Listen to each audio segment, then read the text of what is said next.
e conta com um especial apoio do Camões Centro Cultural Português, a quem desde já gostaríamos de agradecer pelo interesse e importância que dá a, a, a este evento e pela abertura também que o Camões teve para acolher, para poder acolher este evento.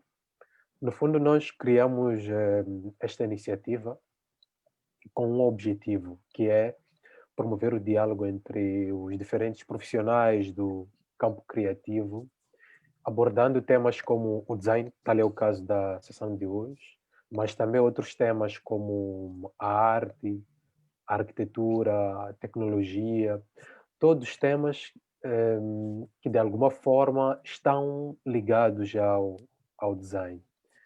E a ideia principal hum, do Connect é que seja basicamente uma experiência totalmente digital e, a partir disso, é possível que as pessoas que estiverem interessadas possam assistir às sessões a partir de qualquer canto do mundo. E também privilegiando a língua portuguesa, né? Porque temos estado a ver é que não há tanto conteúdo assim em português ligado ao design e a Conex vem também por esse lado, que é dar um contributo em termos de conteúdo, em termos de troca de experiência, de profissionais que trabalham não só a nível dos seus países, mas também têm uma importância e uma dimensão global. Neste episódio específico, nós juntamos três países, três continentes. Cada um dos oradores que vai nos falar, tanto hoje, tanto quinta, tanto sexta-feira, são pessoas que estão cada um num continente diferente, num país diferente. E, no total, serão 8 vozes que têm algum respeito nos seus países, mas não só, como disse inicialmente, são pessoas que têm estado a fazer trabalho interessante, trabalho que tem estado a se projetar pelo mundo e tem estado também a ser reconhecido, alguns deles, eh, por seus pares, através de prémios nacionais, mas também internacionais. E para nós, enquanto Design Talk, enquanto revista Design, enquanto Marcelico, é um enorme privilégio podermos ser essa casa que acolhe todas essas vozes. Queria lembrar aos participantes que podem interagir conosco a partir daqui do Zoom. Se não for possível a interação através do vídeo, através de voz, podem se sentir à vontade para poder colocar questões, para poderem colocar contribuições através do chat. E sempre que houver necessidade de intervir, podem usar a ferramenta levantar a mão, havendo disponibilidade, poderemos dar um espaço para poderem intervir. Mas, para além disso, este evento é também transmitido simultaneamente para o Facebook do Centro Cultural, do Camões Centro Cultural Português em Maputo. E, portanto, para quem tem um colega, um amigo que não conseguiu se inscrever por alguma razão, pode indicar para que possa acompanhar esta sessão através do Camões Centro Cultural Português. E para os que estão aqui, eu acho que de alguma forma tem algum privilégio de poder interagir aqui diretamente, tanto com o Bernardo, tanto com o Cláudio, nesta conversa. Aqui a seguir vou lhes apresentar e fazer perceber o que é que cada um faz para podermos iniciar a, a nossa conversa. O nosso tema, conforme já anunciado, é design de produto, das coisas às coisas. É um tema feito propositadamente para não responder a um problema específico, mas para discutir coisas em torno do design de produto, desde o processo criativo, a reflexão em torno dos processos metodológicos de cada um dos nossos convidados, a experiência com a passagem da ideia para a materialização, para a indústria, e também pensar um pouco sobre a origem das suas ideias em torno das soluções que eles têm estado a criar, a produzir. E para isso nós temos aqui duas pessoas de relevância, e por isso fizemos questão de convidá-las. Uma delas é o Cláudio Mangujo, que fala a partir de Moçambique e é moçambicano. O Cláudio licenciou-se em Design pelo Instituto Superior de Artes e Cultura e em 2015 iniciou o mestrado em Design Multimídia na Universidade Pedagógica. Leciona desde 2013 no Instituto Superior de Artes e Cultura, que é o ISAR, que é a mesma instituição onde fez a sua licenciatura. O Cláudio é também cofundador e diretor criativo da Keto, estúdio criativo. E desde 2013, que é um aspecto que acho que é interessante, o Cláudio tem estado a desenvolver uma linha de mobiliário com materiais locais para o ISAR, que é o Instituto Superior de Artes e Cultura, a convite do diretor desta mesma instituição, o Filimone Meigos, que a maior parte de nós conhecemos. Portanto, a outra figura que nós temos aqui conosco para conversar, para discutir, para trocar experiência, para conectar acima de tudo, nos fala a partir de Brasil. Portanto, a sua voz vai ter que percorrer alguma distância considerável para chegar aos que estão do outro lado do continente. O Bernardo Sena é formado em Desenho Industrial pela Universidade Federal do Rio de Janeiro, em 1997, época em que alguns de nós aqui ainda estavam a nascer, outros ainda começavam a gatinhar. Iniciou a sua carreira na equipe de design do Instituto Nacional de Tecnologia e iniciou desenvolvendo veículos e equipamentos industriais. Para além disso, o Bernardo foi coordenador do Centro de Design Rio, órgão de promoção de design no Estado. Também participou como convidado na feira Maison et Object. Se eu pronunciei errado, é normal, não falo francês, penso que deve ser francês, que é uma feira que aconteceu em Paris em 2005, e participou dessa feira como designer a representar Brasil. Para além disso, organizou a publicação de livros sobre design, moda e arquitetura. Tal é o caso do Sonhos, que é Dreams. Fora do Brasil, Bernardo atende a empresa sueca MAS e atua ainda como consultor em projetos de apoio à indústria e em Minas Gerais, Rio de Janeiro e Acre, solicitado por entidades como Senai, Sebrae e Politécnico de Milão.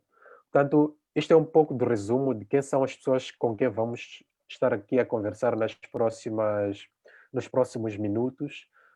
Não foi possível que a gente pudesse falar inteiramente deles, e eu acho que seria complexo, e levaríamos aqui, se calhar, a maior parte do tempo, se quiséssemos ir a fundo sobre as experiências e o trabalho que eles têm estado a fazer. E talvez até agradecer, antes aqui de avançarmos, por aceitarem fazer parte desta conversa e por acreditarem na ideia de conectar profissionais, que é o objetivo principal deste programa de conversas intercontinentais. Para iniciarmos esta conversa, calhar faria uma questão para os dois, que coincidentemente trabalham muito com móveis, e a questão é, porque nós temos estado a ver que há uma produção constante de móveis, há cadeiras de várias formas, e a questão, se calhar, para podermos aqui começar com a nossa conversa, seria, Bernardo, Cláudio, será que nós precisamos de todos esses móveis que têm estado a ser criados, olhando mesmo para a questão da função dos objetos? Eu ia começar, se calhar, até pelo Bernardo. Bernardo? Por ordem alfabética? Eu penso que... Eu espero que precisemos. Senão eu não vou ter que descobrir outra coisa para fazer. Mas o design, né, mesmo o design de móveis, ele é como qualquer outra área, né? Ele evolui, né? Como a medicina. Nós já temos tratamentos para muitas doenças, só que descobrem-se tratamentos melhores, mais eficientes, mais baratos, mais amplos. Então, essa evolução é permanente. No caso, né, o design ele é relativamente recente enquanto disciplina, porque houve sempre nessa área, né, que poderíamos chamar, para usar um termo antigo, né, de artes aplicadas, né, poderíamos dizer que sempre houve todo mundo sempre entendeu que arquitetura, sempre houve, né, um entendimento, estudos de arquitetura da época do Império Romano, né, mas a questão é que o design, como disciplina, ele começou a se desenvolver só a partir da Revolução Industrial, né, porque começou a haver um acesso, né, de mais pessoas a esses bens, né, esses objetos que melhoram assim a sua qualidade de vida, digamos assim, né, o mobiliário, né, utensílios domésticos e outras coisas. E a Revolução Industrial permitiu com que as coisas começassem a ser projetadas como sendo projetadas para produção em massa, e não mais apenas objetos feitos por um artífice, por um especialista, um artesão que atendia a alta burguesia ou então a nobreza, né? Então, assim, como uma disciplina recente, né, ainda há um entendimento, digamos assim, jovem, às vezes um pouco até superficial, né?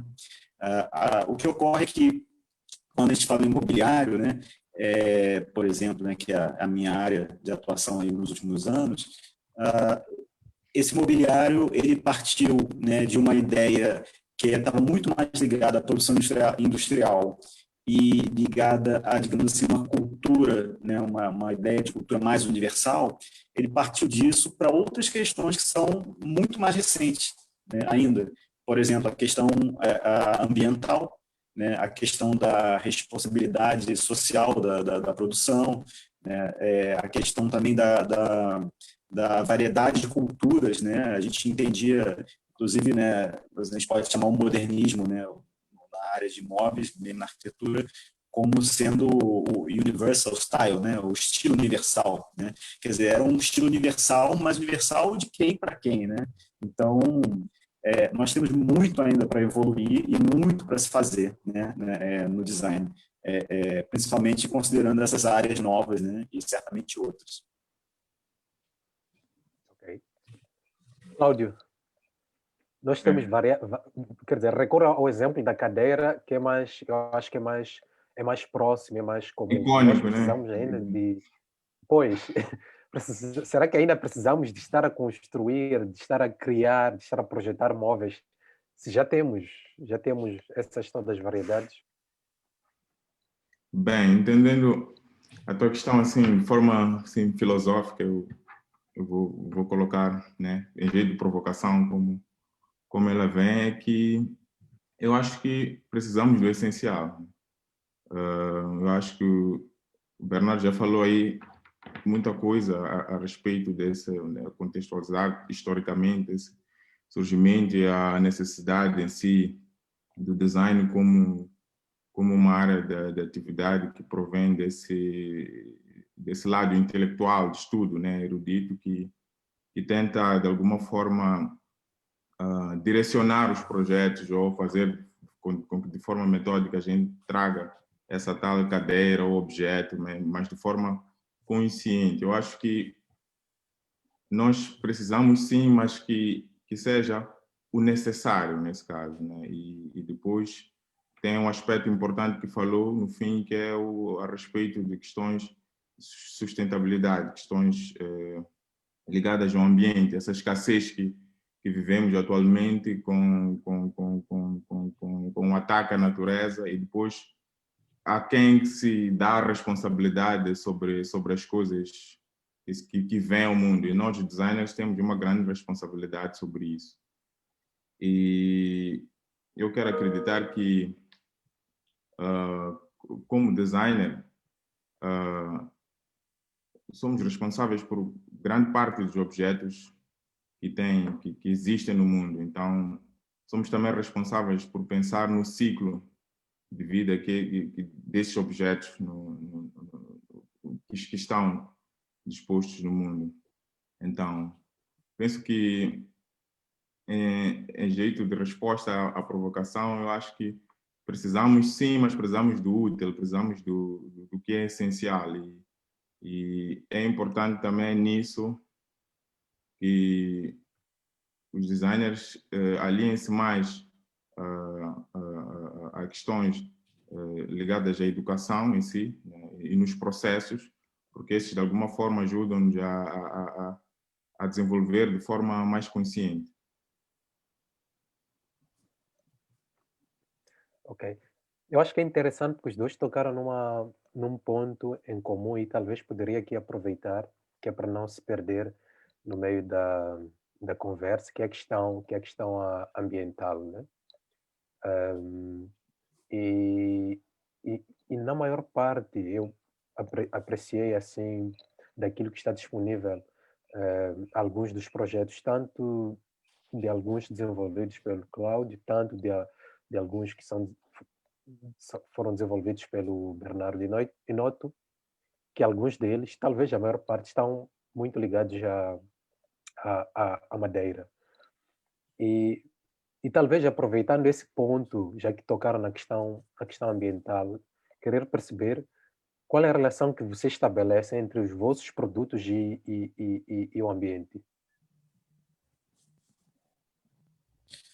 Ah, bom, as pessoas perguntam muito isso, né? É, bom, o design ele tem várias formas de atuar, né? Por exemplo, aqui no Brasil, nesse momento, nos últimos anos, muitos designers começaram a fazer a própria produção dos produtos que projetam e passaram a comercializar também diretamente, né? Esses produtos, né? A gente tem essas ferramentas, né, de internet, né, para divulgação e a própria comercialização, né? Isso ficou bem mais possível e viável, né? Eu ainda tenho uma atuação um pouco mais antiquada, né? Um pouco mais tradicional.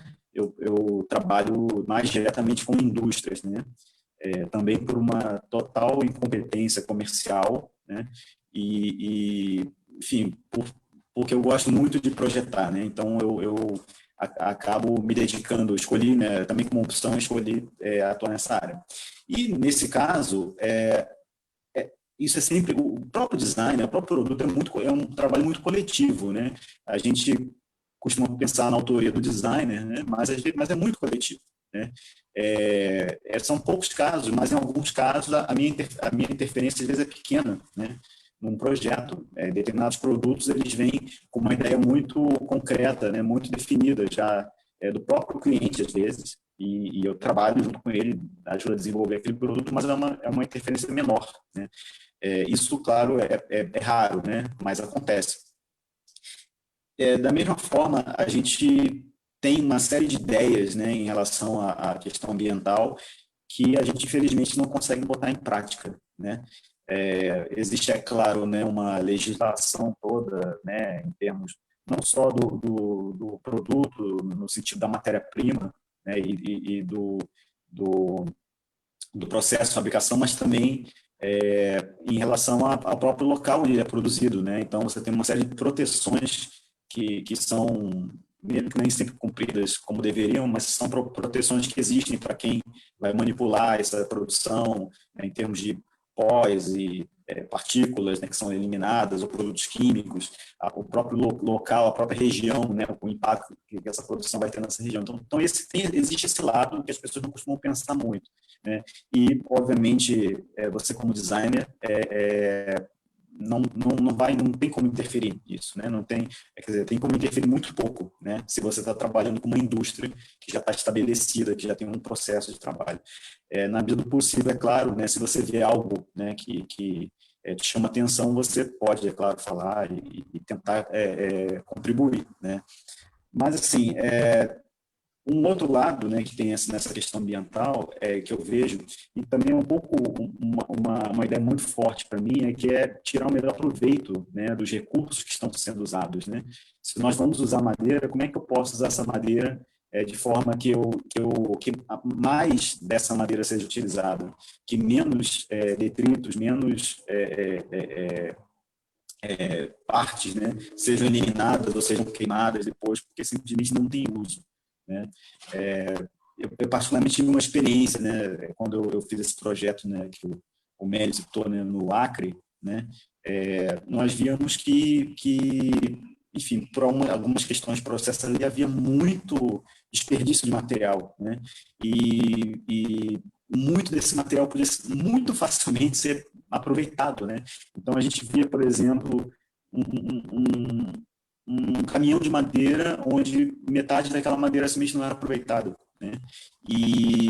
Ou se era usado às vezes em produtos que não tinham muito valor agregado, né? Ou seja, o que aquele produto, né, ia gerar para aquela comunidade que está produzindo aquele produto, né, para a empresa, para os trabalhadores, para as pessoas que vivem, né, e dependem daquela... É muito pouco em termos de valor, né? Então, assim, um aspecto, é claro, né, da sustentabilidade, né, dessa questão ambiental, é a gente aproveitar melhor, né, a matéria-prima e os processos, no sentido de que esses materiais e processos eles gerem um melhor resultado, menos, né, desperdício, mas também que para o que é feito, ele tenha o maior valor percebido possível, porque esse maior valor percebido, ele vai, por exemplo, se eu tenho se eu compro uma cadeira que me agrada muito esteticamente, eu não preciso, eu posso precisar de menos cadeiras, né? Se eu tenho um produto que aquela comunidade ali que produz ele, ela produz um produto que tem um valor que vai ser adquirido, né, por um valor maior, aquela comunidade ela vai desfrutar mais, né, daquele trabalho que foi realizado e vai poder produzir até menos, né, em quantidade, em gasto de energia, em uso de material. Então, óbvio, né, que grande parte do mundo tem uma carência muito grande do básico, né, como o Claudio falou, né, até seguindo um pouco a linha dele, né, a gente tem muito a equilibrar ainda, né, tem muito desperdício de um lado e muita falta de outro, mas, assim, na minha atuação eu procuro trabalhar dessa forma, né, reduzindo o gasto, né, de energia, matéria-prima e aproveitando e dando mais valor percebido, né, não é que necessariamente tem que ser mais caros, né, os produtos, mesmo produtos baratos, né, mas que as pessoas que adquirem esse produto valorizem, né, para que elas façam um uso mais intenso deles. Ok. Cláudio.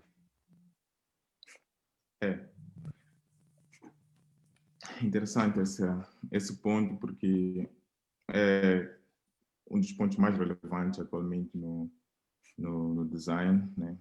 Não deixando a par os outros, mas nós cá, o design, como já havia falado o Bernardo inicialmente, é uma área muito recente em relação a outras áreas de estudo clássicas como a arquitetura e muitas outras áreas, engenharia, medicina, por exemplo.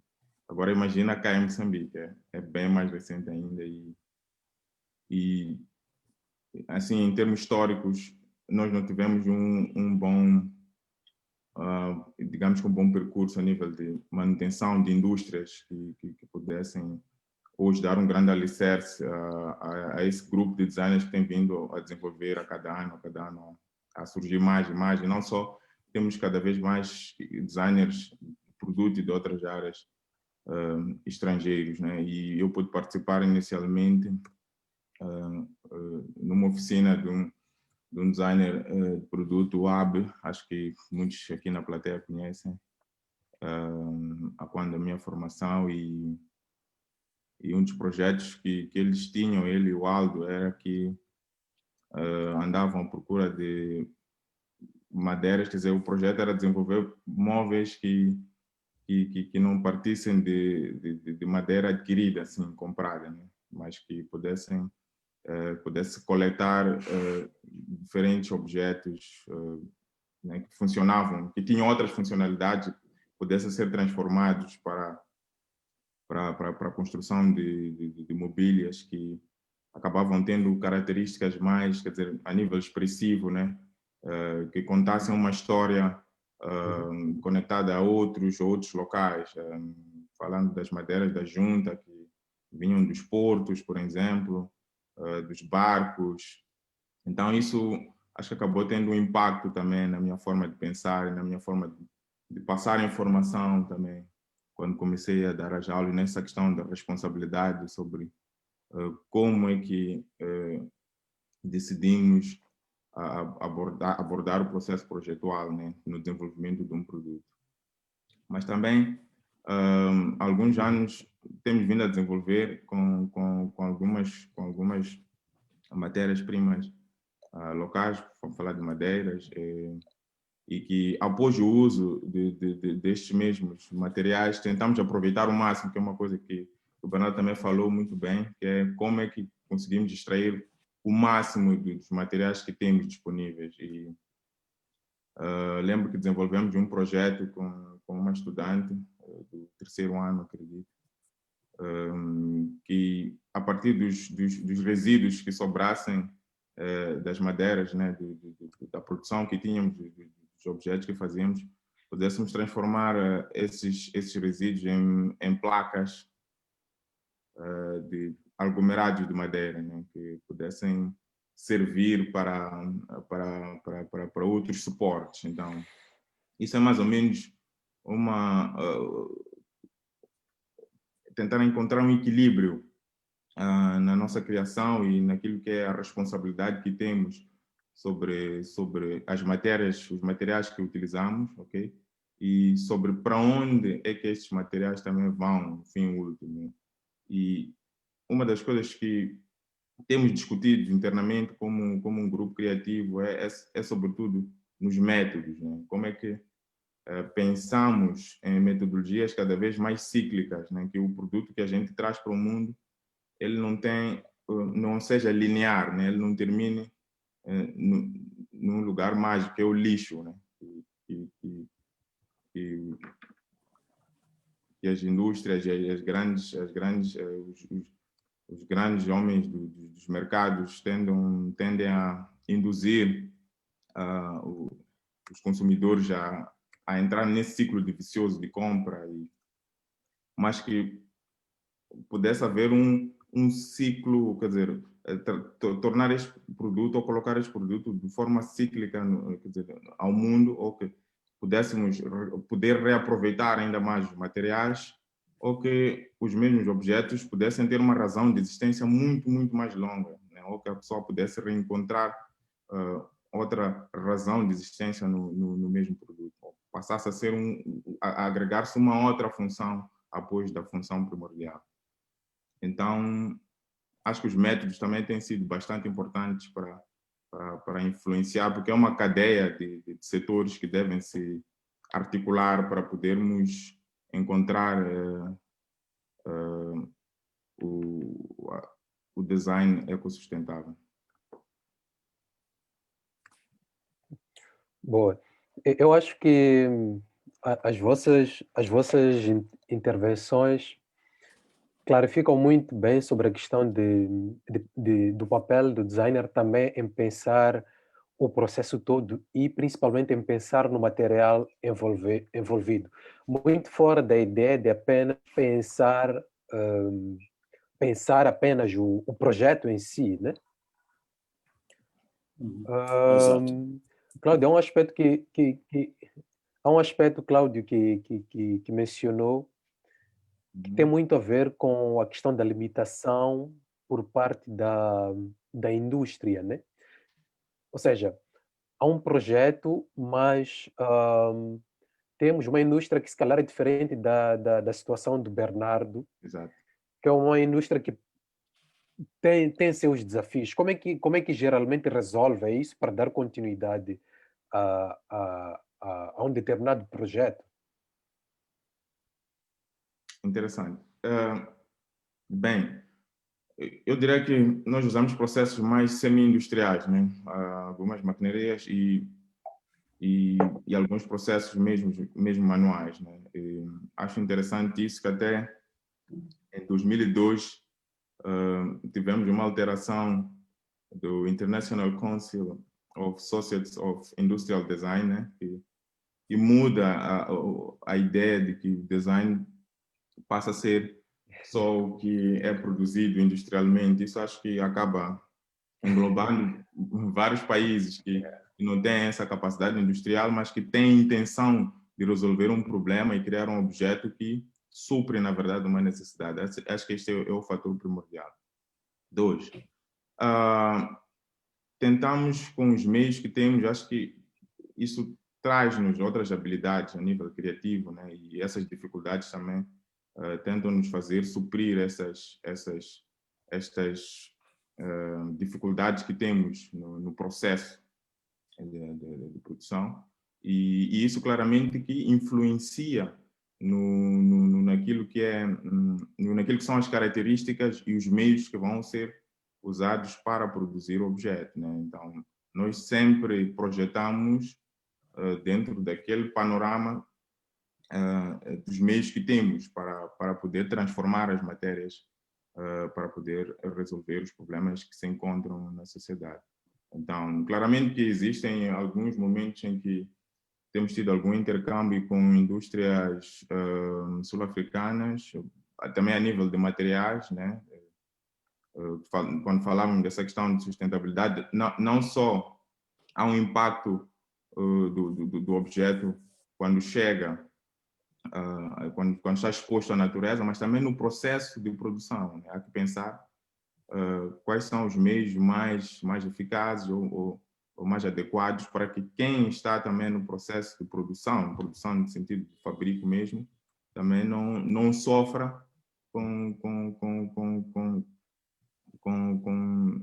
algumas partículas ou compósitos que alguns materiais possam transmitir a este indivíduo que está a trabalhar com esta matéria.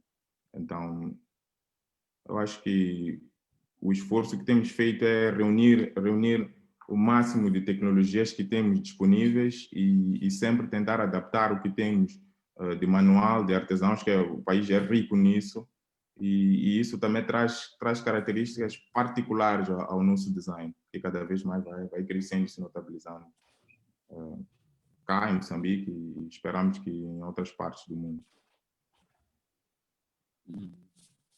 Boa.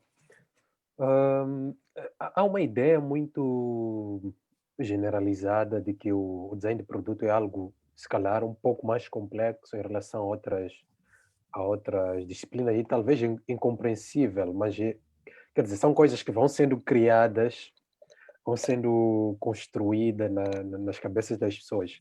E como temos aqui dois designers de produtos, eu gostaria de saber de vocês como é que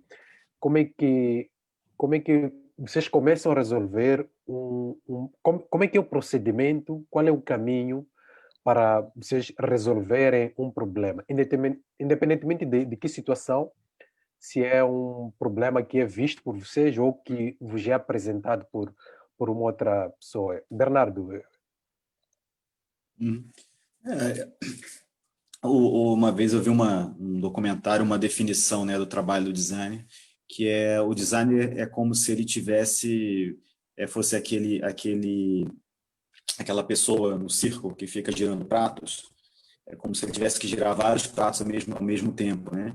Ele não pode deixar nenhum prato cair, né? Quer dizer, cada prato é uma demanda diferente e você tem que dar o toque correto no momento certo em cada prato, né?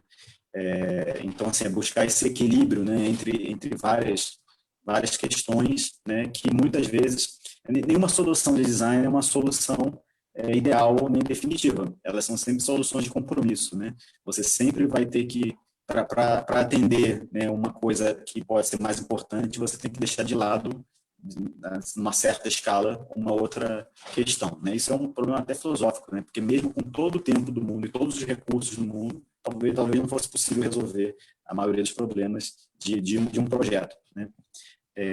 E, de qualquer forma, com as limitações que sempre temos, né? Isso é mais difícil ainda. Então, a minha atuação, né? Como você disse, né, Mélio, na introdução, eu atuei num lado um pouco mais industrial no início da minha carreira, né? Onde, por um lado, eu tive a oportunidade de ter acesso a cada projeto era uma história completamente diferente, né? Então, cada projeto você tinha que fazer várias pesquisas de materiais, de processo de fabricação, de expectativas que as pessoas que iam utilizar aqueles produtos eram diferentes, né? Então, isso foi uma grande escola para mim, né? porque me deu uma visão muito ampla, né, de possibilidades, né? Ao mesmo tempo, me fez entender que a nossa tendência é fazer mais ou menos o mesmo, né? Talvez uma tendência humana, né? É seguir aquele caminho mais econômico, né? Onde já algo já foi feito, já funciona, tendemos a seguir naquele caminho, né? O que é ruim, por um lado, porque a gente não inova, né? E se a gente não inova, alguns problemas que a gente tem continuam sendo problemas, né? Então, no meu processo, né, é muito difícil definir, né? Porque basicamente você fica pensando, né, sobre aquilo, né? E visualizando, né? Assim, eu trabalho com uma visualização mental tridimensional, né? Você lê, você vê os problemas, você vê as questões, você pesquisa referências, né? Às vezes tem soluções que já foram feitas em outras áreas, né? Ou em outro tipo de produto, e você fica tentando equilibrar aquilo. E não tem outra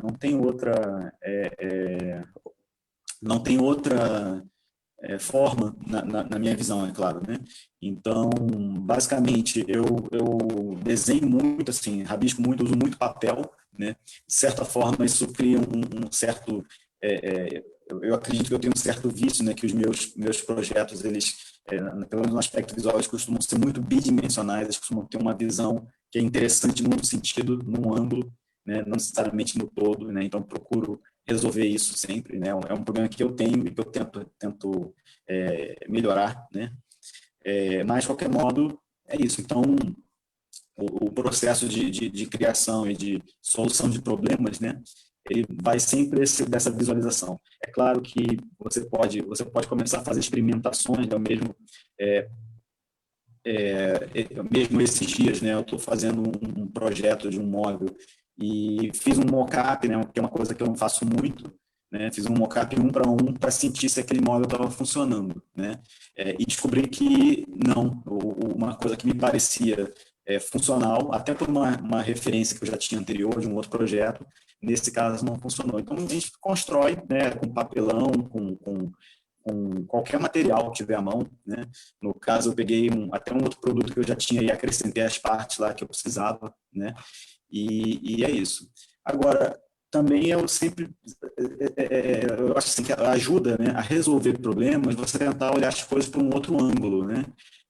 Eu fiz uma mesinha, né, os primeiros projetos, que é uma mesinha que ela é feita com várias barras iguais de madeira, né? E essa mesinha, justamente, eu parti da ideia de fazer, olha, eu vou fazer uma mesa que ela não tenha, ela não seja igual a nenhuma outra mesa, que ela não seja construída de uma forma que outras mesas são, que geralmente você tem várias pernas ou uma base, e você tem um tampo que é um plano, né? Eu construí essa mesa sem um plano, então assim, a perna, né, que era um módulo, digamos assim, né?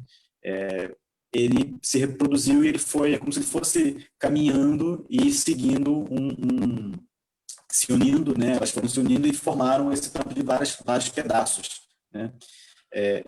Enfim, isso é um exemplo, né, de solução de problema, né?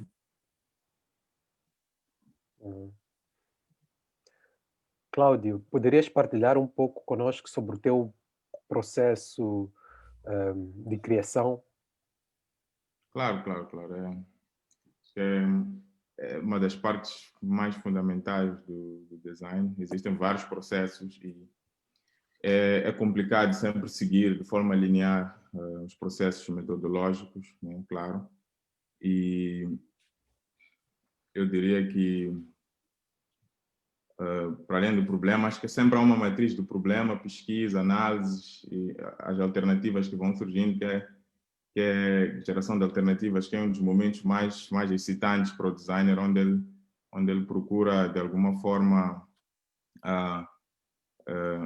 esboçar, tentar tirar ao de cima as características possíveis dos produtos que pretende trazer, né, que pretende, com eles pretende resolver os determinados problemas. Mas nós cá, naquilo que é, não só falando daquilo que sou como designer, mas também como como um cofundador e diretor criativo da Keto, nós temos profundamente uma característica de sempre de buscar bases conceptuais fortes, né? Uma discussão forte, né? Porque tentamos sempre espelhar a nossa cultura material, né? A partir dos produtos que desenvolvemos. E isso tem sido uma das etapas fundamentais para o desenvolvimento dos produtos que temos desenvolvido. E a partir de uma base conceptual forte que procuramos desenvolver, pesquisar, discutir, tentamos dar forma a esses aspectos culturais, né? E que também ficam cada vez mais visíveis as características de como o cidadão moçambicano, né, vamos dizer, no contexto local onde a gente tem feito as pesquisas, utiliza esses objetos. Então, nós tentamos, de alguma forma, trazer ao de cima a forma como geralmente sentamos, como geralmente movimentamos ou arrumamos esses objetos, pensamos sobre isso e também pensamos em algumas características que fazem parte do nosso repertório cultural, né? Eu acho que é uma das coisas que o designer traz e que nós sempre fazemos questão de colocar no nosso processo metodológico, é um momento que chamamos de significação, damos significado ao objeto, né? Ele tem toda uma cadeia, tem todo o lado materialista, né? Que é da prática do uso do objeto, que tem lá as funções práticas, e tem um lado ideológico também, né? O intangível, que trabalha com a nossa parte psicológica, que não só nos traz um entendimento sobre o objeto, mas também traz-nos essa identificação, esse diálogo que vamos tendo com o objeto no dia a dia, né? Como é que a partir de um objeto nós consigamos fazer com que as pessoas se identificam com ele, né? Com que, de alguma forma, espelhe aquilo que eles são como indivíduos pertencentes a uma determinada cultura. E eu acho que o design é um grande catalisador de questões ligadas à cultura, né? Desenvolvimento cultural, econômico e por aí em diante. Então, acho que nossa metodologia parte muito daí, de pegar, às vezes, manuais de artistas como a Langatana, esculturas, objetos que culturalmente já têm vindo a ser desenvolvidos há muitos anos. Temos um livro aqui sobre cultura material de Moçambique, é um livro enorme, de um dinamarquês, faz-me agora o nome, a referência, mas que ele faz um panorama assim geral sobre vários aspectos culturais de Moçambique, né? Quase tudo Moçambique. E somos um país multicultural, e acho que isso também influencia muito na nossa forma de pensar e desenvolver, porque tentamos sempre trazer estas características nos objetos. Há uma linha que estamos a desenvolver já há algum tempo, que chamamos Etno, né? Que é uma linha etnográfica, chamamos de Etno, e ela está fundamentalmente enraizada nessas questões culturais, né? Alguns espelham alguns edifícios históricos de Moçambique, do ponto de vista arquitetônico, né? Como Pancho Guedes, por exemplo, alguns artistas como o Chissano, na sua forma assimétrica de desenvolver as esculturas, mas também temos esse outro lado que pensamos, quer dizer, nos objetos do nosso dia a dia, né? Nas características dos objetos que existem cá em Moçambique e como é que nós podemos fazer com que esses passam ou desenvolvam para este lado mais comercial de uso do design, não é? E depois o processo criativo, né? A parte onde discutimos mais, tentamos fazer os esboços, as ilustrações tridimensionais também são das que mais fazem parte do nosso processo, mas elas são sempre o resultado deste todo processo de pesquisa, de discussão, de desenvolver painéis semânticos, por exemplo, que tentamos cruzar alguns elementos, informações, né? Dando cada vez mais significados e dando forma a esses objetos. Uma das coisas que eu costumo partilhar com os estudantes é que muitos objetos, já existem inúmeras formas no mundo, inúmeras formas possíveis. E a natureza é a grande prova disso. Então, eu faço com que a gente pense que existe sempre uma caixa preta, né? E existem já diversos objetos escondidos numa caixa preta. E tu, como designer, o processo metodológico é que faz-te tirar cada etapa dessa caixa preta, cada lado dessa caixa preta, né? Suponha que temos 8 lados e faz-nos descobrir qual é esse objeto que não estávamos à procura há tanto tempo, esboçando, procurando, vendo uma referência de imagem, vendo a técnica, a tecnologia também influencia bastante, porque podemos pensar em algo, mas existem algumas limitações tecnológicas, nós temos que voltar no processo de pensar como é que fazemos aquela perna, ou como é que fazemos aquela superfície, como é que introduzimos a tecnologia, por exemplo, em produtos, que é uma coisa que acho que temos estado a pensar. Desenvolvemos um projeto interessante com um banco, acho que não vou passar aqui para não ser nenhuma publicidade, que o desafio era desenvolver um balcão digital, né? Foi praticamente o primeiro balcão digital feito cá, em Moçambique. E tudo nesse espaço tinha que ter esse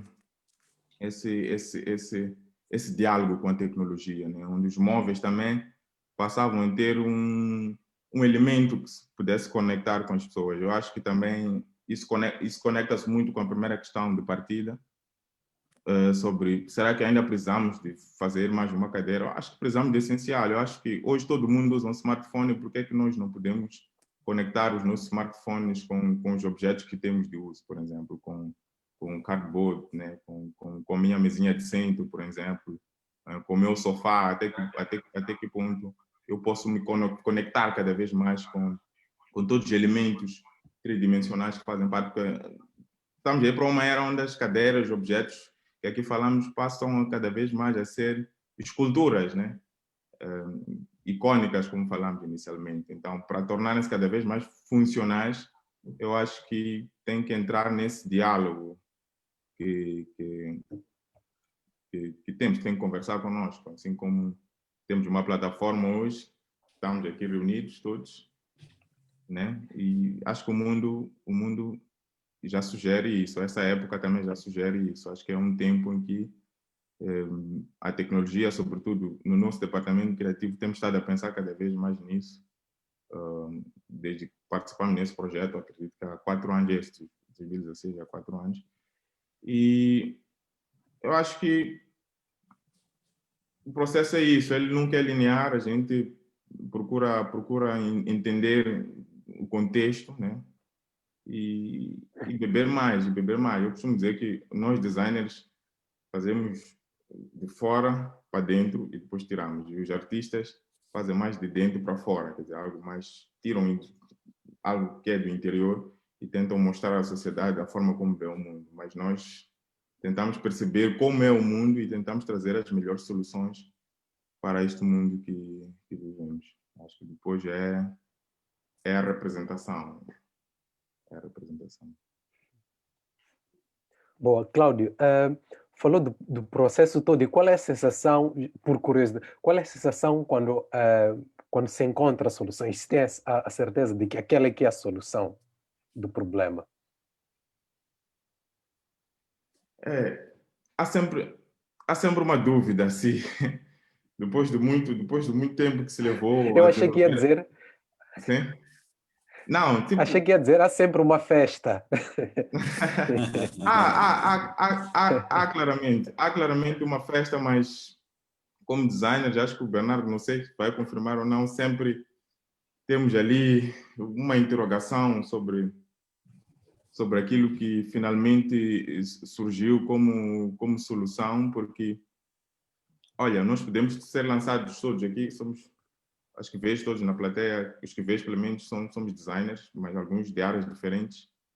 E eu costumo trazer muito isso aos debates quando estamos ao brainstorming, é que podemos ter um problema lançado, mas nunca vamos resolver da mesma forma, porque usamos métodos diferentes, temos esse feedback, ou a forma como vemos o mundo é diferente e também, quer dizer, percebemos o mundo de forma diferente. Então, se lançam-nos um desafio de desenvolver agora uma cadeira para o Papa, por exemplo, claramente que os nossos repertórios culturais vão nos fazer desenvolver de formas diferentes, embora vai se sentir que o significado e a intenção está direcionado à figura que nós pretendemos desenvolver. Mas, contudo, há sempre um grande alívio, né? Porque quando conseguimos uma solução depois de um período de 2, 3 meses de pesquisa, sem saber se qual é, porque nós como grupo, ou como designer também individualmente, procuro não me influenciar com as pequenas ideias que vão surgindo, né?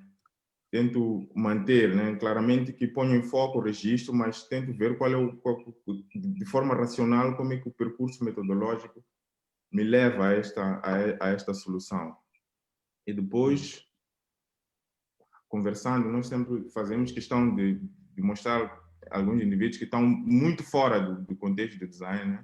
Como é que recebem ou como é que olham para este objeto que foi desenvolvido, se for um protótipo, experimentar, ficar uma semana numa casa, por exemplo, ou estar aqui no estúdio. Então as pessoas vão entrando, uma cadeira nova, ou um banco novo, ou uma luminária nova. Então vamos vendo até que ponto há essa recepção, ou esta percepção também. Porque tentamos fazer com que os nossos objetos comuniquem com as pessoas. Nós não estamos sempre lá para poder falar, por isso que há sempre essa incógnita. É muito assim, doloroso tu criares um objeto e um usuário utilizar de forma diferente da que tu projetaste. Então, alguma coisa não esteve bem, então, exato. Então, as pessoas têm que usar de forma intuitiva o teu produto, né? O teu produto tem que comunicar para que ele serve e como devemos usar. Né? Mas existe essa festa também, né? Às vezes, quando a gente tem Claro, uma ideia que a gente reconhece como boa, a gente se empolga bastante, né? E uma coisa desculpa, rapidamente, que eu sempre falo, né, quando eu dou aula e tudo, é que, ou mesmo para empresas, né, clientes com quem eu trabalho, é que a gente tem que dar tempo para as coisas se resolverem. Não adianta a gente querer pressa ou querer que a coisa seja resolvida muito rapidamente, porque conforme as coisas, as ideias e as questões se internalizam na gente, ela precisa de um tempo para amadurecer, né? E isso não às vezes não é muito racional, né? Às vezes a ideia vem, né, por causa desse processo. Boa. Bernardo, o Cláudio mencionou um ponto que eu acho que é interessante, que é a questão do repertório cultural, né? E eu sinto e eu convido a cada um dos participantes que nos assiste a visitar o site do Bernardo, que é bernardosena.co.bernardo. Sim, é bernardosena.com. Que vão perceber uma coisa, que eu acho que está lá presente, que eu percebi, que é uma ideia muito filosófica também por detrás de cada uma das peças que está lá. E, Bernardo, eu queria saber de ti como é que esses produtos, como é que eles se comunicam, como é que eles interagem com o contexto, como é que eles interagem com o território, com o local, como é que cada um desses produtos, pensando no espaço onde seria aplicado, onde seria usado, como é que foi pensar no produto em relação ao espaço, ao contexto, às pessoas? E Na antes que o verdade, Bernardo responda, eu queria aqui convidar os nossos participantes para que quem tiver alguma questão vai sempre dar um sinal, vai levantar a mão, ou então pode colocar aqui a questão através do chat. E para quem nos vê a partir do Facebook, pode colocar a questão, pode colocar a sua contribuição fazendo um comentário. Bernardo, eu volto a ti. Uhum. Eu particularmente penso o design como um processo muito coletivo, né? Não uma crítica, né, a nenhum trabalho, nenhum tipo de processo que difere no meu. O meu trabalho ele é muito, na verdade, solitário numa fase e é muito coletivo, né, em outras, né? Quando eu trabalho com uma empresa, né, com um cliente, eu sempre peço o máximo de feedback possível, né? E às vezes é engraçado, né? Porque justamente o fato do design não ser ainda uma coisa muito compreendida, né? Porque não é design, faz com que às vezes o cliente acha que você tem que ter muita liberdade, você tem que ter todo espaço no mundo, eu não posso dar nenhuma informação. Eu falo, não, eu posso fazer progresso em cima da limitação, né? Eu tenho que conhecer até o que é limite, o que existe para eu poder criar, né? Se eu não tenho limite, se eu não tenho nenhuma referência, eu posso fazer qualquer coisa, né? E essa qualquer coisa, obviamente, não vai ter o processo, né, de produção viável ou adequado, né? Ou não vai ter o custo, né? Que é interessante. Então, existe, sim, essa limitação muito grande, né? O que eu gosto, o que eu procuro fazer, né, é uma coisa que me agrada, é trabalhar com clientes muito diversos, né? Às vezes, né, já ouvi até um tipo de crítica a isso, né? Porque você precisa colocar sua marca por um tipo de produto, né? Tem essa coisa de construção, né, de identidade. Então, às vezes, é um designer que faz para um tipo de mercado mais sofisticado, um tipo de mercado mais jovem, né? E eu, particularmente, eu prefiro desenhar todo tipo de coisa, né? Então, eu desenho produtos assim que têm um custo muito baixo, né? E outros produtos têm um custo alto, né? Que são para mercados diferentes, né? E mesmo dentro dessas faixas tem todo tipo de realidade, né? Diferente. Então, o que eu procuro, né, refletir, né, e procuro fazer com que isso se manifeste de certa forma, né, na verdade uma identidade, né, num outro lado, né. Por exemplo, o contexto, né, é obviamente muito importante porque o produto, a diferença entre um produto viável, né, como o Cláudio gosta de colocar, um produto que consegue vir ao mundo, um produto que não consegue vir ao mundo, é uma diferença, às vezes, muito sutil, né? Porque muitas pessoas olham para um projeto que você faz e falam, isso é fantástico. E aí você faz a pergunta, você usaria esse produto? Você colocaria ele na sua casa, no seu ambiente de trabalho? E não necessariamente, né? Ou talvez a pessoa até botasse, mas não ia querer pagar por ele, né? Então, existe essa questão do contexto, ela é muito sutil, né? Muitas vezes eu desenvolvo um produto já com um valor, né, que aquele produto pode ser vendido muito definido, né? E às vezes você modificar um componente desse produto faz a diferença, né? Agora, sim, eu estou falando da questão do contexto muito do lado comercial, né? Tem um outro lado do contexto, né, que aí em relação à questão de um pouco de expectativas um pouco mais profundas aí da pessoa, né, do usuário, mas mais no sentido de como ela vai se relacionar com esse produto, não apenas a relação de uso, né, prático, ou uma relação que até vem de fora para dentro, né, que é, por exemplo, se você vai usar um produto num ambiente onde você recebe pessoas, esse produto ele tem que ter uma determinada característica, né? É curioso, aqui no Brasil, por exemplo, nós temos um traço cultural, né, que é muito mais comum as pessoas receberem as visitas na cozinha do que na sala. E é engraçado, porque muitas vezes, por conta disso, às vezes a sala ganha outras funções, né? A sala ganha, por exemplo, é um lugar onde as pessoas passam a roupa, porque é um lugar que tem pouco uso, né? Um espaço tem pouco uso, enquanto a cozinha tem uma mesa de grande, né? E as pessoas conversam, e tem até televisão, né? Enfim, se uma tia minha estiver me ouvindo, ela vai saber que eu estou falando dela. Mas tem todo esse contexto, né? Então, a gente também procura, né, colocar uma outra relação, né, do produto com a pessoa, né, que no meu caso eu procuro fazer com que esses produtos eles sejam, obviamente, eles funcionem naquele contexto, digamos, eles não causem um estranhamento, né, isso até por questões comerciais, né, mas também que esses produtos eles tenham algum fator, né, que faça a pessoa que seja inesperado, né, que faça com que o usuário ou o cliente, né, que está adquirindo esse produto, ela não espere exatamente aquilo, né. Eu penso que isso é uma forma de uma pequena contribuição, né, uma tentativa, né, de uma contribuição para que as pessoas vejam as coisas de um modo diferente, né? E se você vê as coisas de um modo diferente, né, você começa a perceber que tem muita coisa que não funciona, né, no mundo, por exemplo, e que essas coisas não funcionam porque simplesmente estão assim por uma certa acomodação, não porque seja uma lei da natureza ou não possa ser de outro jeito, né?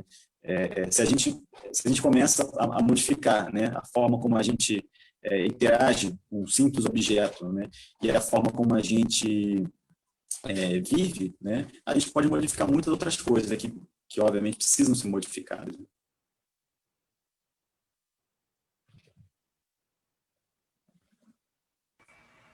Bom, perdemos o nosso moderador aqui, acabou de mandar uma mensagem a dizer que caiu. Espero que não contraia nenhum ferimento com isso. No entanto, eu queria direcionar um pouquinho a minha questão, a questão do valor do produto que nós trazemos. Eu queria perceber de cada um de vocês onde é que reside necessariamente o valor do design do produto como tal, na peça que é produzida ou realmente no projeto que nós estamos aqui a trazer para a pessoa.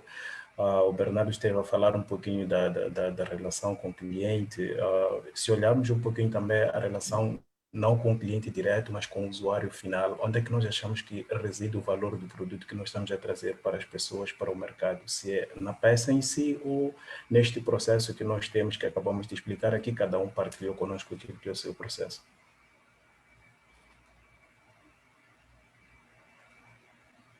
Áudio. Certo. Falou do valor da peça em si, né? Que é trazida. Qual é o valor? Bom, é exatamente esta, digamos, a batata quente que estou aqui a colocar. Está livre de decidir se será necessariamente no projeto ou num produto tangível que é trazido através deste processo. Okay. Eu acho que... Essa é uma excelente... Fala, Bernardo. Fala. Não, diga, Cláudio.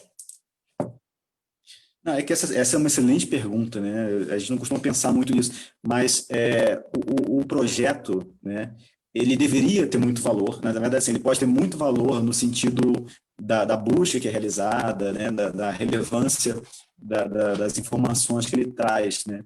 Mas a tradução disso sempre vai ser no produto, né? Seja esse produto um objeto, ou seja uma experiência como uma exposição, né, ou um atendimento, um tipo de atendimento, né? Mas isso é um problema, né? Às vezes a gente tem projetos que são uma realização incrível, mas que se você não tem o produto ali, né, que as pessoas percebam como tendo, né, o valor, aquilo tudo é quase que jogado no lixo, né? Acho que é basicamente Muito isso. obrigado. Uhum. Porque, Cláudio? exato. Acho que é basicamente isso, porque o projeto tem um valor na medida em que consegue traduzir aquilo que se pretendia resolver ou produzir. Então, eu acho que ele é o caminho, porque a gente tem sempre um fim, nós pretendemos trazer algo, né? Pretendemos trazer algo que vai interagir, na verdade, com o usuário, é o objeto, né? O ser humano, o indivíduo, só vai suprir a necessidade no processo de uso daquele objeto, né?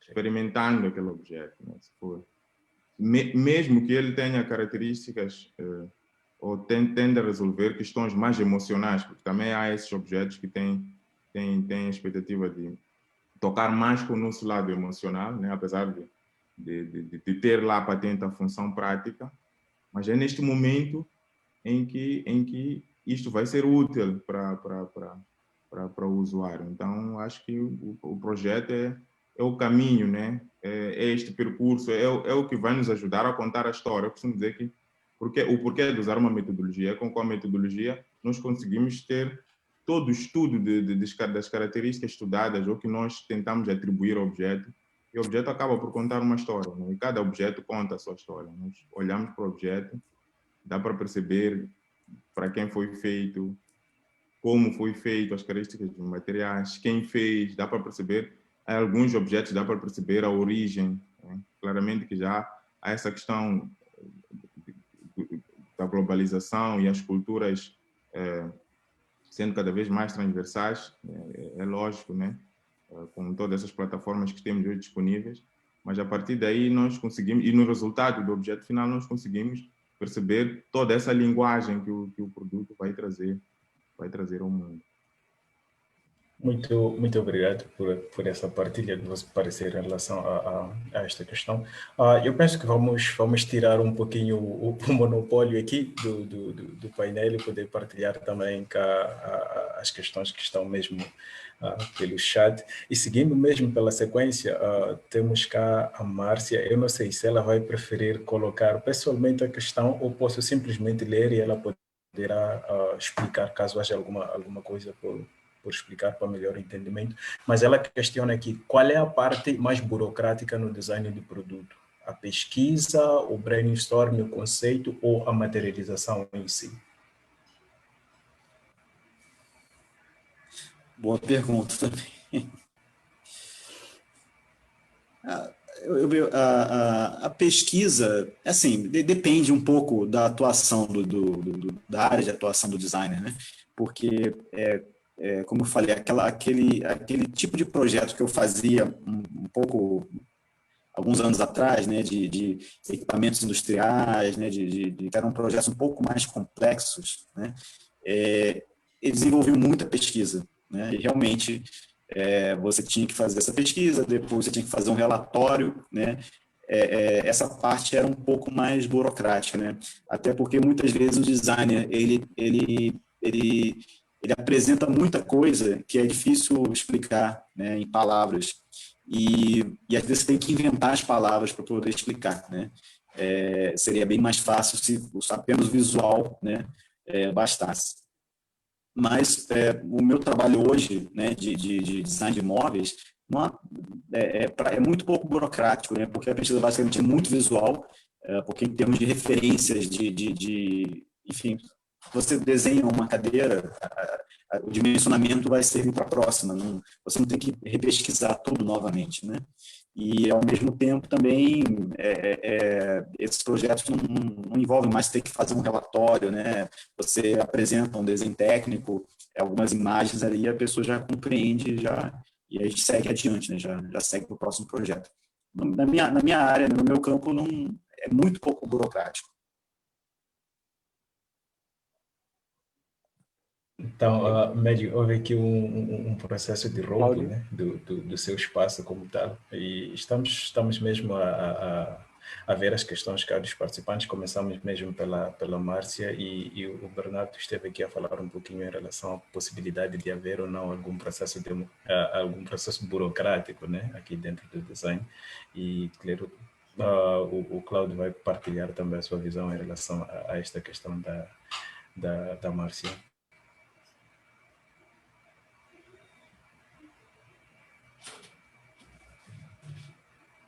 Sim.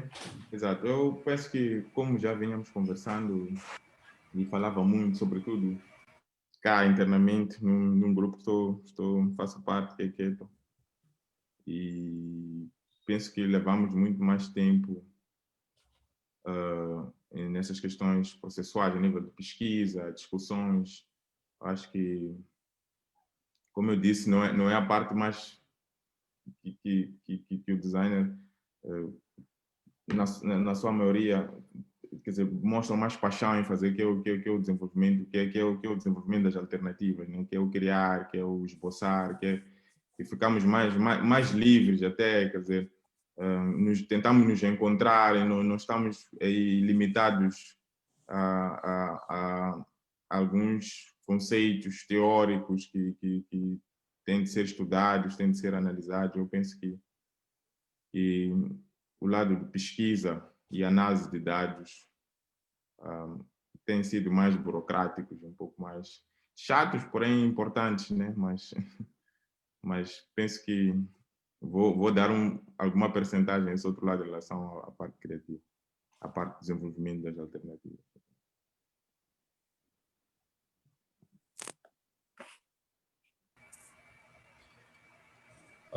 Mélio ainda está conosco?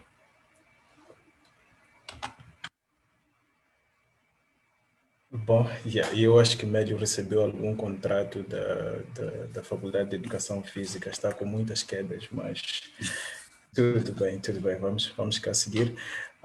Bom, temos uma questão também do Marcelo, o Marcelo Lima, desde já agradecer pela presença, é um dos organizadores deste evento, e ele diz o seguinte: gostaria de saber como cada um dos orientadores planeja a sua atenção profissional entre o projeto autoral e o projeto que atende uma demanda específica, como, por exemplo, a solicitação de um cliente.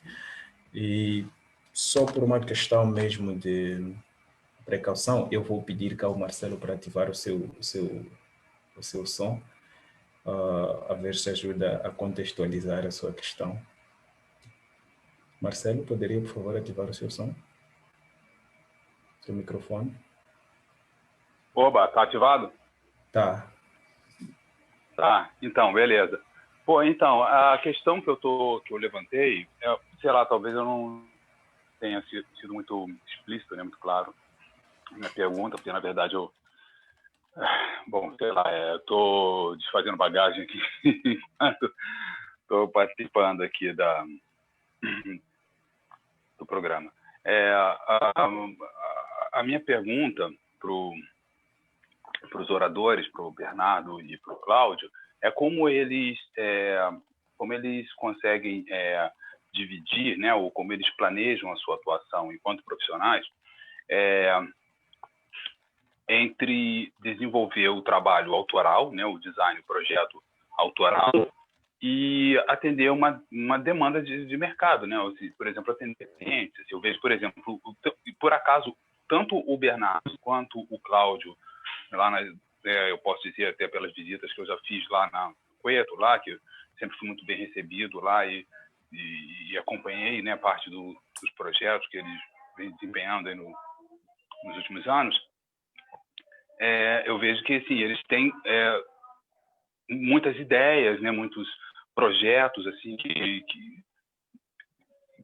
alguns, né, são levados para frente, alguns, na verdade, até acabam ficando um pouco esperando a sua vez, né, ficar no banco de reservas. Mas, no entanto, eu vejo também que, claro, os dois têm que, todos nós, né, precisamos sobreviver, precisamos, enfim, né, custear nossas vidas. E aí, a partir daí também, é claro, acaba muitas vezes dando mais importância, né, ou pelo menos priorizando o trabalho que é solicitado, né, por cliente externo. Eu gostaria de saber como eles conseguem planejar isso, como eles dosam, ou se eles, em algum momento, param tudo para se dedicar a projetos mais pessoais, a projetos mais autorais, digamos. Não sei se foi claro agora. Sim. Foi. Bom, no meu caso, né, aí é um pouco particular, né? De certa forma, o tipo de empresa, né, que me procura, com quem eu trabalho, em geral, eles já estão buscando algo que faz, ou é porque eles acham, né, que o meu nome, né, a minha marca, né, vai contribuir ali com a questão específica deles, né, no mercado que eles atuam, ou eles acreditam que o tipo de produto que eu desenho, assim, digamos assim, a minha peculiaridade, né, a minha identidade, é o que eles precisam, né, em geral. Então, assim, de certa forma, esse design autoral ele já acaba se inserindo, né, de uma maneira mais forte, né, nesses projetos que eu faço, mesmo sendo produtos feitos aí solicitados por indústria para um mercado específico deles, né? Não é algo que partiu de mim, né? Não foi algo que eu identifiquei. Então, de certa forma, o que eu faço, né? Já pedem que eu faça um pouco aquilo que aquilo que é a minha identidade própria, né? É claro que às vezes, assim, se eu desenho uma linha que tem 10 produtos, pelo menos uns 3 ou 4 ali vão ser produtos que vão ter muito pouco da minha identidade, né? Vão ser produtos que vão estar muito voltados para um contexto, assim, digamos, às vezes um pouco mais duro, um pouco mais difícil, né? Olha, a mesa precisa ter tal tamanho, porque o mercado atualmente, pelo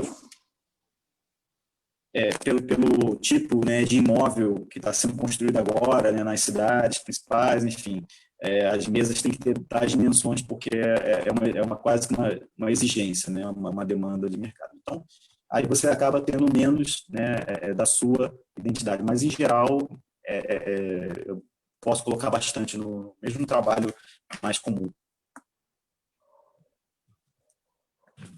Então, do meu lado, acho que as coisas tendem a ter um pouco um equilíbrio entre os dois tipos de trabalho, porque nós trabalhamos em equipe, temos uma equipe, né? E temos estado a crescer, nós contamos com 5 designers, temos 2 novos designers, vêm da formação, né? Ainda júniores.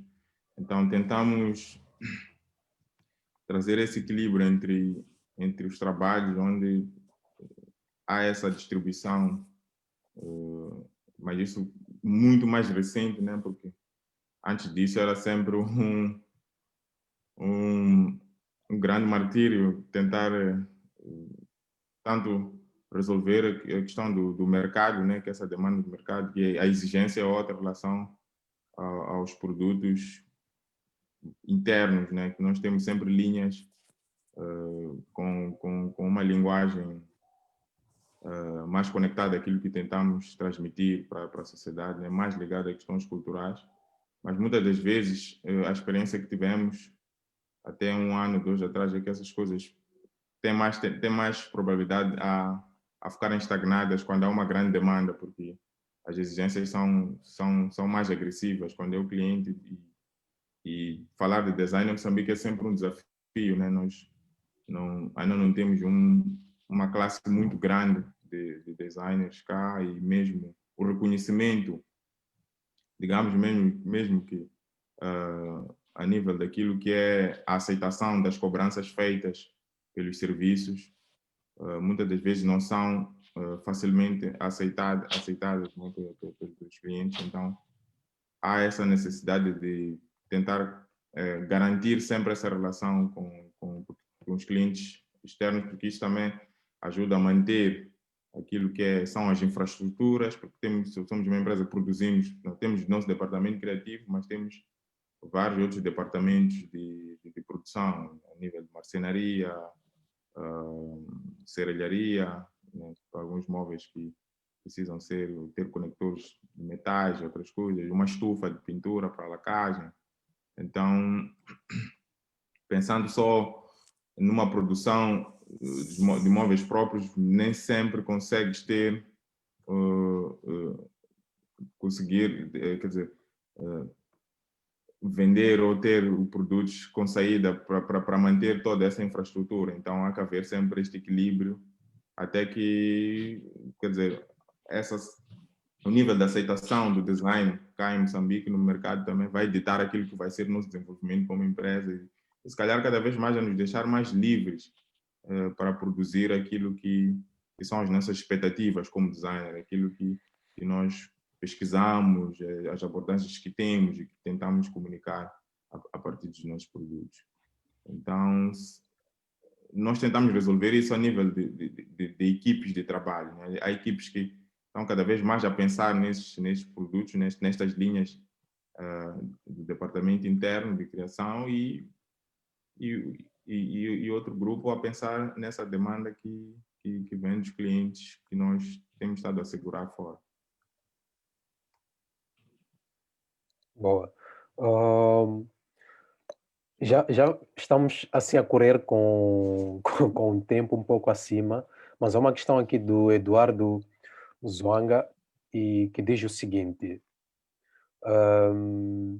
qual é o vosso posicionamento quando o produto projetado para uma determinada função acaba tendo nas mãos do usuário uma outra função e responde com eficácia ao que o usuário procura? Se calhar poderia começar consigo, Cláudio, como ainda está fresquinho, está ainda quente, poderia dar continuidade a responder essa questão assim de forma breve, depois vamos passar para o Eduardo, para o Bernardo. O Eduardo, ele fala, qual é o vosso posicionamento quando o produto, acaba tendo as mãos do usuário, função e responde com eficácia ao que o usuário procura, é essa, né? Pois, esta questão. Sim. Bem, isso nós tentamos não chegar a esse ponto, mas, como eu disse, uma das poucas coisas, ou pequenas coisas que temos feito, importantes, mas é fazer com que os usuários tenham um contacto com os objetos antes de os podermos disponibilizar, né? E sobretudo, no processo criativo, sobretudo quando está muito focalizado aquilo que é o direcionamento para um usuário específico ou para um cliente, é incluir no processo criativo. Acho que já fizemos uma experiência igual também com crianças e com um público específico com alguma dificuldade também, alguns educadores para dessas determinadas crianças, é incluir no processo criativo, fazer com e não para. Isso muda tudo, a forma, as características, né, que vão ser atribuídas para os objetos. Então, para além de dar esse acesso aos objetos, há também essa questão de incluir no processo criativo. Assim percebemos mais, né? Boa. Bernardo. Não, perfeito. É a resposta do Cláudio. Uma vez eu estava com um amigo tentando estacionar o carro. A gente estava tentando estacionar o carro, meu amigo, né, eu não dirijo, e ele estava com muita dificuldade, era uma vaga bem difícil. E ele estava tentando colocar na vaga, só que assim, durante a manobra, ele acabou se posicionando em outra vaga que ele não esperava, né? E eu falei, amigo, tá bom, vamos embora.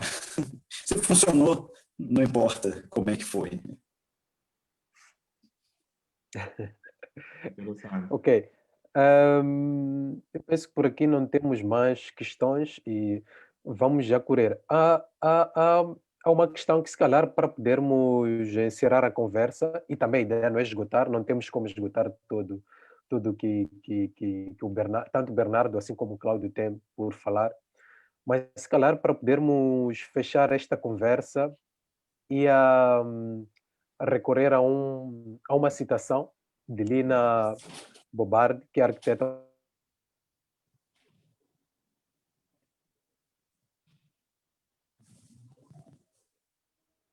Perdemos o som. Ok, acho que foi mesmo perder o Mélio. Mélio?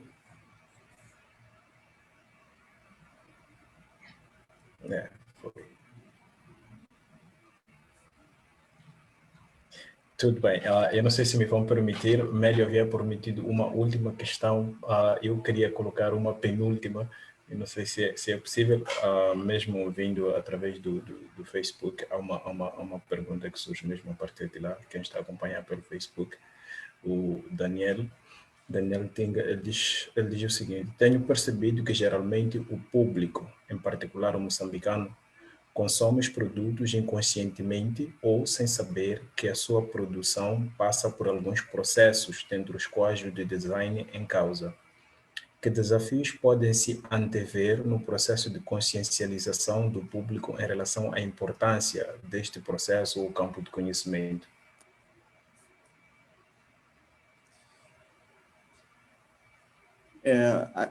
Aqui no Brasil, há alguns anos atrás, num programa de televisão muito popular, houve a participação de um designer chamado Marcelo Rosenbaum, que ele trabalhava na casa de pessoas e melhorava esses ambientes, né? A partir desse momento, pessoas de todas as classes começaram a falar de design, né? Começaram a perceber que essa questão, por exemplo, do ambiente, né, onde a pessoa reside, é importante, né, para a sua qualidade de vida, né, uma coisa que as pessoas não pensavam muito, né? Agora, nesse momento da pandemia, né, onde no mundo inteiro as economias, né, estão sofrendo muito, né, muitas áreas estão sofrendo muito, aqui no Brasil, a área de imóveis ela acabou melhorando, né? Ela já não vinha muito bem antes, mas ela acabou tendo uma melhoria, né? Uma das poucas áreas, porque muitas pessoas ficaram muito mais tempo em casa e começaram a perceber como deviam melhorar seus ambientes, né? Eu não tenho resposta para essa pergunta, né, mas são alguns exemplos de coisas absolutamente não intencionais, né, mas que melhoraram muito a percepção das pessoas para a questão do design, né?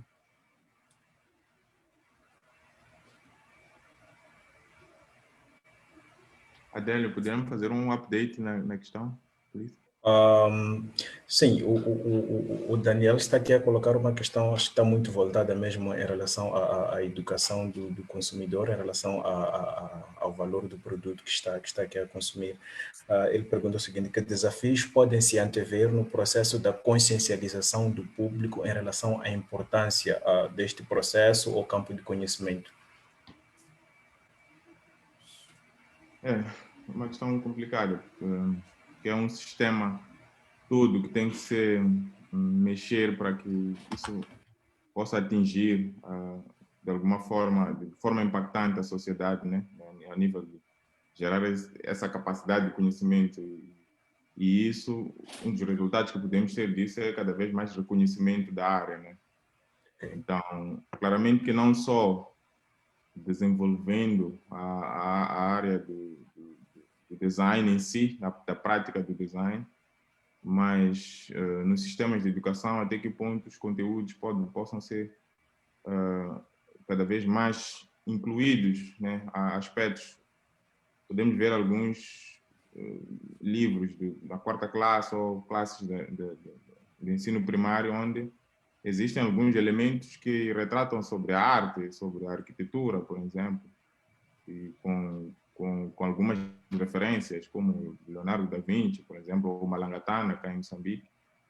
E eu acho que é importante que esses conteúdos também comecem a passar, relacionando também alguns pontos importantes do design, que o design toca em quase tudo que nós pensamos, mexemos, e acho que deve ser referenciado. E quando as pessoas têm já o contato com isso, começam a perceber o quão amplo é essa área. Então, acho que é uma mudança que deve ser feita em bloco. É uma mudança que deve ser feita em bloco. Claramente que essa época tem havido cada vez mais aberturas, como falou o Bernardo, é uma época que as pessoas têm se conectado muito mais a coisas e sobretudo, o design tem vindo a mostrar muito a sua importância, né? Tem vindo a mostrar muito a sua importância sobre diversos aspectos, mesmo questões ligadas à saúde, a resolver, a trazer produtos que, de alguma forma, têm suprido essas necessidades que o atual momento nos impõe. Muito obrigado por esta partilha. Mélio, poderia confirmar, por favor, a sua presença? Eu estou cá.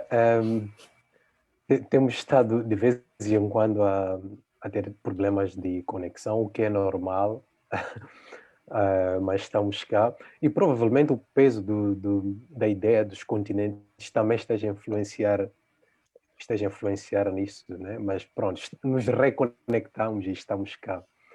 E estamos, como vinha dizendo, praticamente a caminhar para o fim. Ahm, e antes, se calhar, de fecharmos esta conversa, poderia colocar assim uma pergunta, de alguma forma, uma pergunta que podem responder, se puderem, se não puderem, fica como uma pergunta de reflexão, não só para o Bernardo e para o Cláudio, mas também para a nossa plateia virtual, que é baseada numa citação de Lina Bobardi, que é uma arquiteta modernista italo-brasileira, portanto está entre os dois lados, que é muito conhecida por ter projetado o Museu de Arte de São Paulo. E passo agora a fazer a citação. O móvel também tem sua moralidade e razão para ser na sua própria época. A cópia dos estilos passados, os babados, os franjas, são índices de mentalidades incoerentes fora da moralidade da vida. E baseado nisso, eu estive a pensar em várias coisas e, e a questão que gostaria de colocar para os dois oradores, mas depois também que seja uma pergunta que se alastra para cada um de nós que acompanhamos esta conversa é a seguinte. Ao Bernardo e ao Cláudio, no vosso processo de criação, há uma ideia, há uma consciência de estar a se construir uma linguagem, de se estar a construir uma manifestação, de se estar a construir uma geração, um estilo de vida para a vossa geração, para a vossa época. É uma questão um pouco filosófica e muito complexa, Sim. por isso que pode ser respondida parcialmente e a continuidade a gente dá ao longo dos dias. Bernardo, por favor.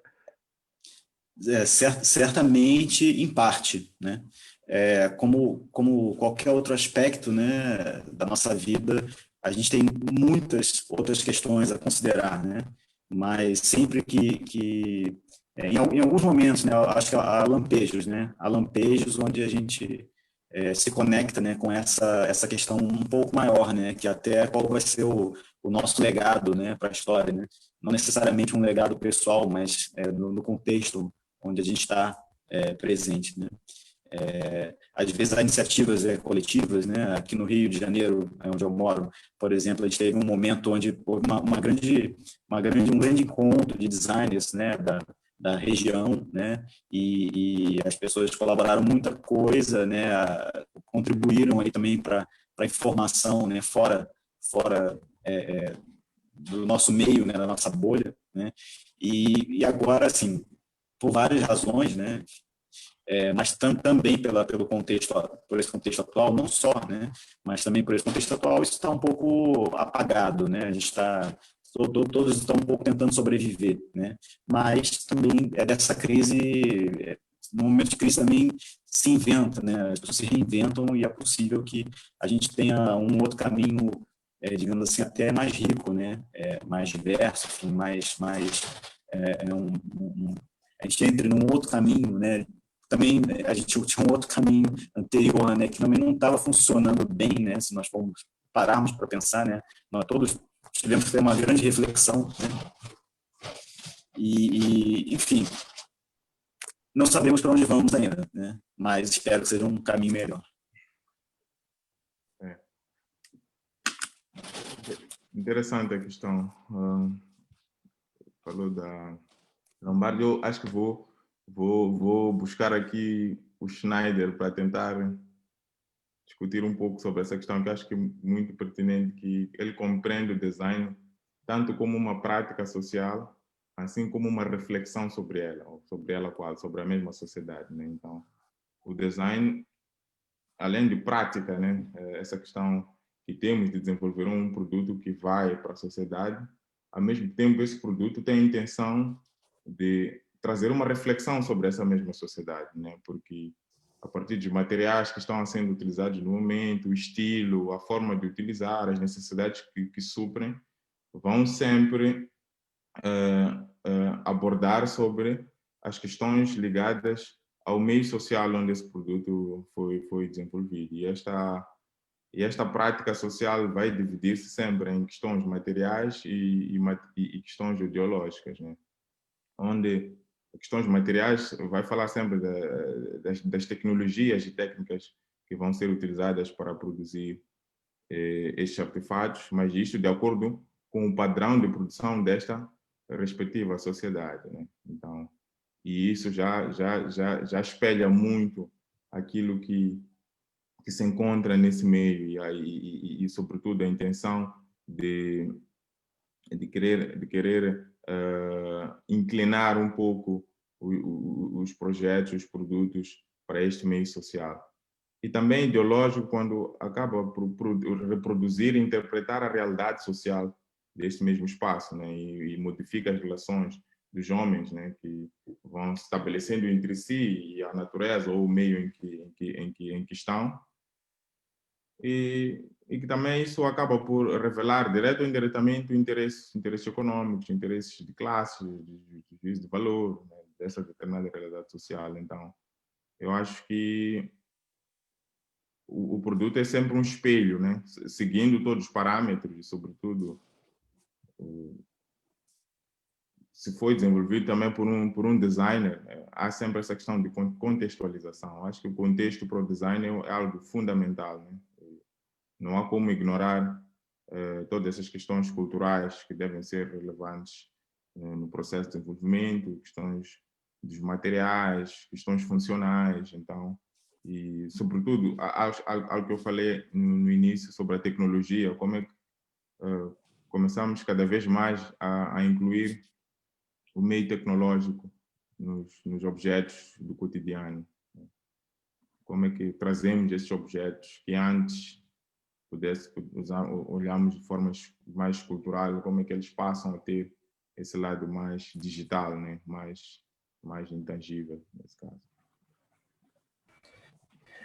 Eu queria de forma muito breve agradecer mesmo pela vossa abertura e por este espaço que temos aqui de poder conversar um pouquinho em torno do design de produtos. Estamos a falar praticamente de uma área com a qual convivemos todos os dias, às vezes até de forma inconsciente, e ter um espaço desse em que nós podemos falar um pouquinho mais por dentro desta coisa, por detrás do que acontece no design de produto é sempre muito importante. E eu queria deixar cá um espaço muito curto e breve para o Cláudio e para o Bernardo poderem tecer algumas considerações, mesmo em jeito de fecho. E pronto, tem a palavra. Não sei se vão querer seguir a mesma ordem alfabética como no início, mas está tudo bem, depende de vocês. Bernardo. Pode ser. Bom, eu penso que aqui no Brasil, né, a gente passou por essa crise, né, e essa crise, a crise sanitária, né, da pandemia, e houve um momento de pânico muito grande, né, onde percebeu-se que não haviam os recursos, né, necessários para a questão médica, né, e eu vi uma matéria na televisão sobre um escritório, né, de design lá de São Paulo que desenvolveu um aparelho respirador, né, hospitalar, que era um aparelho extremamente eficiente em termos de produção, para ser produzido numa escala sem precedentes, né? Porque esses equipamentos são feitos a poucas unidades por ano, né? Enfim, duram um tempo, e a demanda realmente normal, ela obviamente, nem todo mundo que precisa do equipamento tem acesso, né? Por problemas hospitalares, né? Mas mesmo assim, também é uma coisa que a gente não resolve, não tem tantos quanto deveriam, mas também não são muitos que são necessários, né? E nesse momento foram muitos necessários.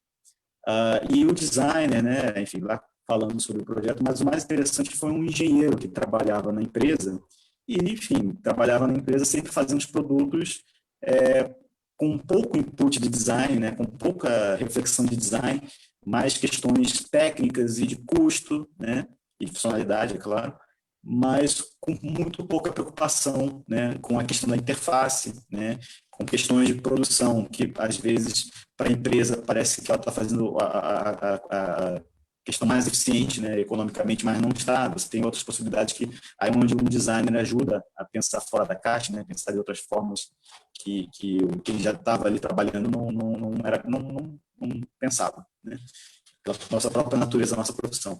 E o engenheiro, né, ele falou uma coisa muito interessante. Ele falou: olha, parece que eu vivi a minha vida inteira, tudo que eu aprendi na minha vida fosse para ser executado nesse momento, né, fosse para ter essa performance que estão pedindo que nós tenhamos nesse momento, né? Assim, depois muita coisa ruim aconteceu, né? Mas eu acho que é aquele momento em que a gente percebeu, né, em que a gente podia contribuir muito mais para a sociedade do que a gente contribui normalmente. Eu espero que esse momento seja uma semente aí de uma mudança, né, que é importante e que espero que venha.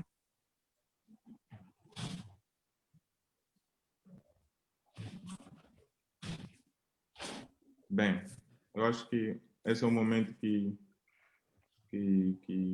aconteceu e que trouxe muitos desafios, não só aos designers, aos criativos, a todo mundo, e veio selecionar muito, né, os materiais, os objetos que podemos usar com frequência ou não. Eu acho que algumas coisas que já falava em algumas aulas, que fazia sempre esse relacionamento entre biologia e o design, né, que abordava muito a questão de seleção natural, né, que a adaptação dos seres vivos, né, que tem as girafas com o pescoço longo e as com Lei de Lamarck com os pescoços curtos, em que os menos capacitados depois passavam a se extinguir e ficavam os mais capacitados e habilitados. Então, isso também acontece muito na forma em que pensamos o design ou como os produtos, estes mais apropriados, vão se estabelecer nessa nova era. E eu espero que em Moçambique haja cada vez mais abertura para o lado, para o design, e cada vez mais aceitação, porque acredito que pudesse fazer muito mais, né? Já houveram várias propostas que tivemos conhecimento de nós mesmos para algumas empresas e não tem tido a mesma aceitação que existe nos outros países, né? No sentido de optimizar muito mais os locais, os ambientes onde os indivíduos possam ter o acesso, né? No sentido de reduzir cada vez mais o contacto físico, né? Essa questão que falamos aqui sobre digitalização de alguns ambientes, de alguns objetos. Então, nós cá temos um desafio ainda muito, muito grande mesmo de aceitação, né? Embora sente-se que a nível criativo está a desenvolver com plataformas como essa, vários diálogos num único ano, num único mês. Acho que é um dos meios que precisamos e talvez ter plataformas como essa, mas que também tentam mostrar o que alguns designers em Moçambique que estão a refletir e pensar, né, sobre o ambiente em que vivemos. Penso que é esse barulho que precisamos também para ver o equilíbrio entre o que criamos, a aceitação e a visibilidade. Então, uma vez mais, mas muito obrigado a todos mesmo. Bernardo, foi possível, estando mesmo distante, através desta plataforma, como eu estava a referenciar aqui o Cláudio, nos conectarmos. Conseguimos também conectar aqui a partir de Moçambique, mesmo estando em zonas super diferentes com o Cláudio. Agradecer também a todos pela participação, os que conseguiram permanecer, né, desde o início até aqui, os que estão também a nos acompanhar pelo Facebook, e de forma especial agradecer também ao Camões, o Centro Cultural Português em Maputo, por esta abertura, esta sensibilidade em poder apoiar a causas como estas, a estas ocasiões de poder falar em torno do design, poder trazer esta relevância do design para aquilo que é o nosso dia a dia, para aquilo que é o mundo no qual nós convivemos, e também ao nosso colega co-organizador, o Marcelo. Bom, infelizmente não foi possível responder a todas as questões, quero acreditar, Tem mais algumas pelo chat. No entanto, eu vou cá endereçar um convite super especial a todos para que participem da sessão que vai acontecer amanhã e da que vai acontecer também depois da manhã. Quero acreditar que, por se tratar de design, algumas questões ainda irão prevalecer e faz todo sentido entender como é que o designer de moda, o designer de produto e o designer gráfico vem ou conseguem resolver ou conseguem lidar com o mesmo problema, a mesma questão, e tenho certeza que amanhã poderão também ter a oportunidade de ter as questões resolvidas, total ou parcialmente, não sei. Muito obrigado uma vez mais, fiquem bem. Prontos, até a sessão de amanhã. Tchau, tchau. Obrigado e um abraço. Tchau, obrigado. Tchau, foi um prazer. Prazer enorme.